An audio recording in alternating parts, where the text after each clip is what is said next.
Hello Taiwan, Taipei, the world, the internet. I'm Viba. I'm sitting here in Taipei. It's been my home for 17 years.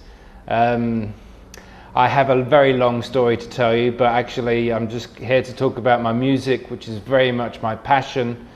I'm very happy to be part of this project, and one of my tunes that has been chosen for the CD is called Culture Clash, which was taken from my album actually almost 5 years ago now. But it's a very special album which was entitled East-West Relations, and the idea of that project was to fuse electronic, chill-out electronic music with more traditional oriental sounds from Chinese classical instruments, and samples recorded by myself from around the streets and county of Taipei. I've been writing music for a very long time, so I mean going back to the early 80s, and back then, you know, the ideals that young people have are very different, you know. I mean, I admit, you know, you want to be famous, you want the glory, you want the riches, and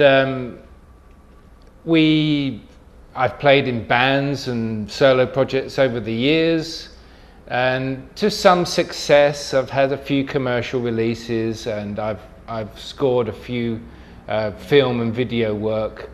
But I've always been happiest doing my own sincere music, stuff that comes from my heart. And as I was just saying before the camera rolled, you know, I like to get into my little studio and find that true inspiration from those special places. Where it comes from is still can be quite a mystery, but when I catch that inspiration, I usually know it, and I feel that when I'm able to publish my work, those special pieces, it makes me especially happy and joyful to share, which is music that's very personal to me.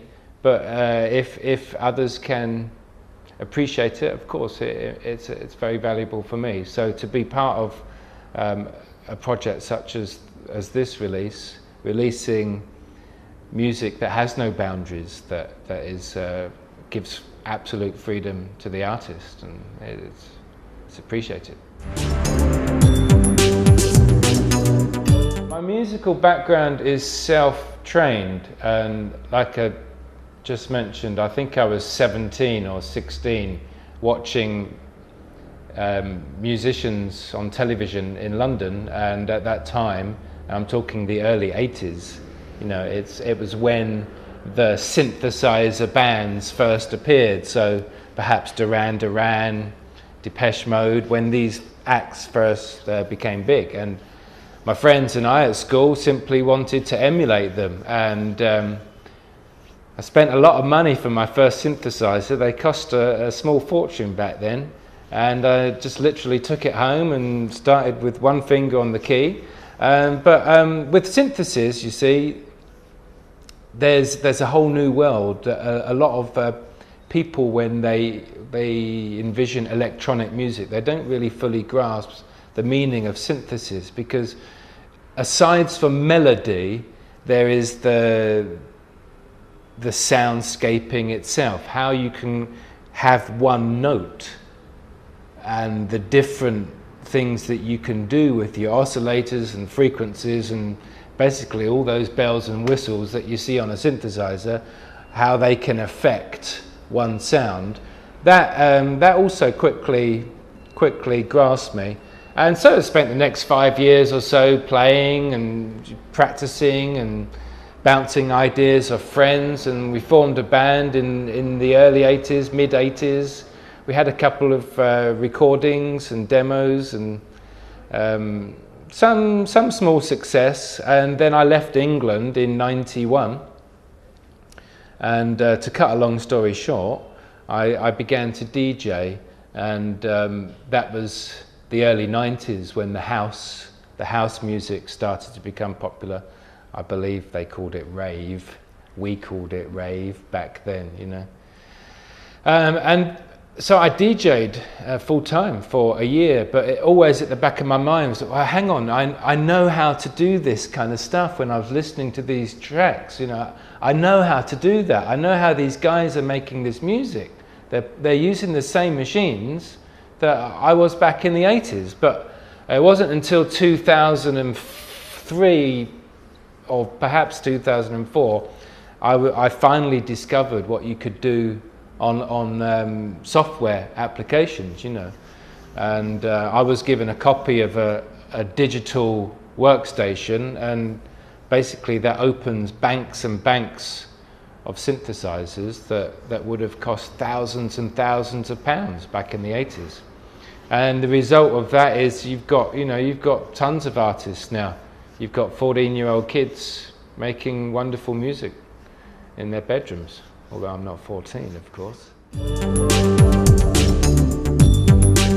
No, I make a dripping income, which means I have 3 kids to feed, you see. So with the digital age, the internet, I think it's possible for kind of independent artists to do that, but you still need to have a pretty good knowledge of how to promote yourself. You need a lot of effort, but I think if anybody really knows what they're doing, they can put 20 hours a week online to promote their music. It is possible to make a living doing it, because I sold my CD online through a company, CD Baby, who distribute it to all of the online retailers, and they sell the CD version as well as the MP3 version. And it was always nice to receive a check, you know. Oh, somebody in Argentina bought a CD and somebody in Australia bought a CD. It's always nice to know, but it was just a dripping income, and that's as far as music sales. I mean, everybody's having that problem. Big artists and small artists alike. So the whole mindset of sales and money making in the industry is going through a big shift. Perhaps live music, merchandise is the way to go, but I think we need more time to figure out how the new age of music retailing what direction it will take. It's gone through different stages. When I came to DJ in Taiwan in 1991, it was very easy to see the effects of the previous years of martial law, I mean, which ended in '87. Young people back then were had a very small window of opportunity. I mean, it was very easy to see the arts had taken a large step back. There wasn't a lot of creativity here in Taiwan. I mean, I don't mean to be critical, but it was quite easy for me or for most foreigners to see that. But sometime through, perhaps in the mid-90s, young people began to see that and to get these ideas. They became more assertive and more aggressive and pushed the boundaries more. I'm talking about the young Taiwanese people.